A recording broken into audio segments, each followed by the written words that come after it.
Olá, boa tarde. Está começando o Jornal da Alerj, primeira edição, ao vivo, direto do plenário. Meu convidado de hoje é o deputado Luiz Paulo. Boa tarde, deputado. Obrigada pela sua presença mais uma vez aqui no Jornal da Alerj. Eu que agradeço mais essa oportunidade. Deputado, daqui a pouquinho vai ser votado, analisado aqui no plenário, um veto do governo a um artigo da lei que alterou o bilhete único, que foi incluído no texto por uma emenda da bancada do PSDB, que trata da destinação dos recursos dos saldos dos cartões, né, deputado? Queria que o senhor explicasse primeiro como é que foi a votação desse projeto lá atrás, que deu origem ao veto do governo. A Defensoria Pública do Estado do Rio de Janeiro sugeriu uma emenda ao artigo 19 da Lei do Bilhete Único, mudando a redação do artigo 19 e acrescentando um parágrafo terceiro ao artigo 19. Este parágrafo terceiro é que diz claramente que os saldos remanescentes dos cartões do bilhete único se destinarão ao Fundo Estadual de Transportes. O governador vetou porque alegou que ele era inconstitucional, porque seria recursos de terceiros. Um veto totalmente fora de propósito, porque quando esta casa aprovou a lei que permitiu que o governador acessasse os depósitos judiciários para serem alocados no Rio Previdência, eu pergunto, de quem são os depósitos judiciários? São de demandas de terceiros que ficam depositados no Banco do Brasil, que fica com um pedaço dos juros e o outro vai para o Tribunal de Justiça. E o Poder Executivo acessou esses quase 7 bilhões de reais e alocou no Rio Previdência. Ora, então a argumentação é absolutamente sem sentido. E é claro que o Fundo Estadual de Transportes tem que ser a instituição para administrar os saldos do bilhete único e não a iniciativa privada através da FETranspor. Se o veto for derrubado hoje, e o será possivelmente, e a lei for sancionada até o final de semana, então a partir da sanção da lei com veto derrubado, qualquer recurso que entre oriundo de sobras de cartão do bilhete único, já terão que ir para o Fundo Estadual de Transporte. Isso dará mais argumento à Defensoria Pública para continuar a sua luta na Justiça para que o passado, os 90 milhões pretéritos, também venham para o Fundo Estadual do Transporte.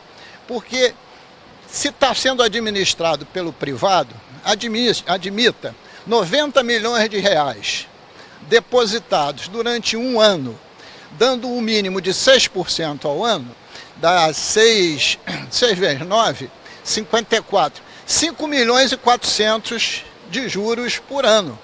E isso fica muito melhor administrado pelo Tesouro do Estado, exatamente para financiar subsídios do próprio bilhete único. Então é uma questão, para mim, fundamental. Tem muita polêmica sobre esse tema, mas na polêmica não pode ficar esse dinheiro na mão do privado.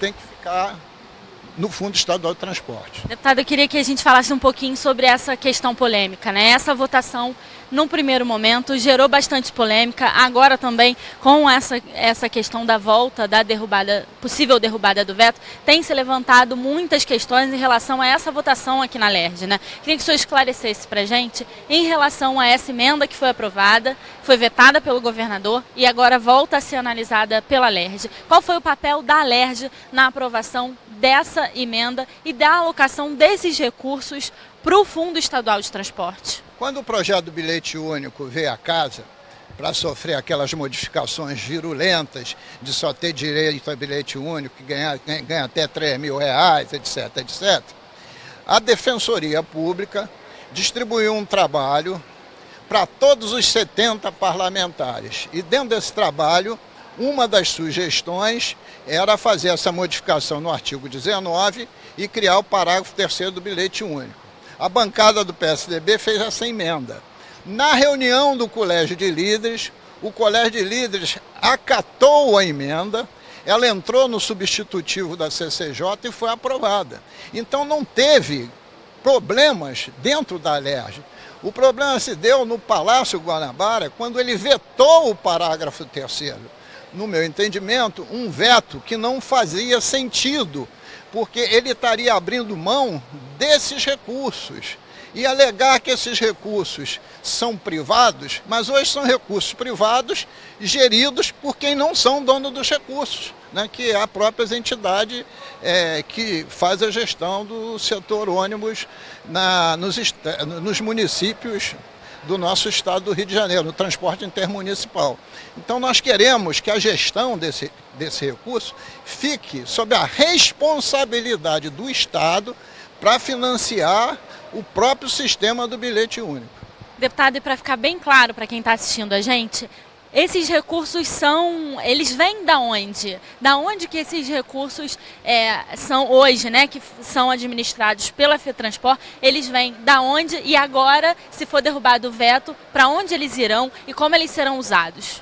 2 exemplos. Imagine você fez um pré-pago do bilhete único de R$10, gastou 9 e não utilizou mais. Ficou lá R$1 durante um ano, foi para esse bolo. R$1 teu, R$2 do outro, esse bolo vai enchendo. Uma empresa comprou o bilhete único para o seu funcionário. Ele adoeceu 2 dias e não utilizou, vai para esse saldo. Então são poucos recursos de cada um que acumulado vira uma montanha. E isso não pode ficar na mão da iniciativa privada. Isso tem que estar gerido pelo Estado depois que passa esse um ano. E o deputado sugeriu aqui na nossa conversa que esses recursos poderiam ser utilizados, por exemplo, para subsidiar o próprio bilhete único, que hoje o Estado tem dificuldade de fazer, né? Sim, porque o recurso irá para o Fundo Estadual de Transporte, que é onde saem os recursos que fazem a gestão do próprio bilhete único. Deputado, o senhor falou que a possibilidade do veto ser derrubado aqui é grande porque foi um consenso, inclusive no Colégio de Líderes, para que essa emenda fosse aprovada, né?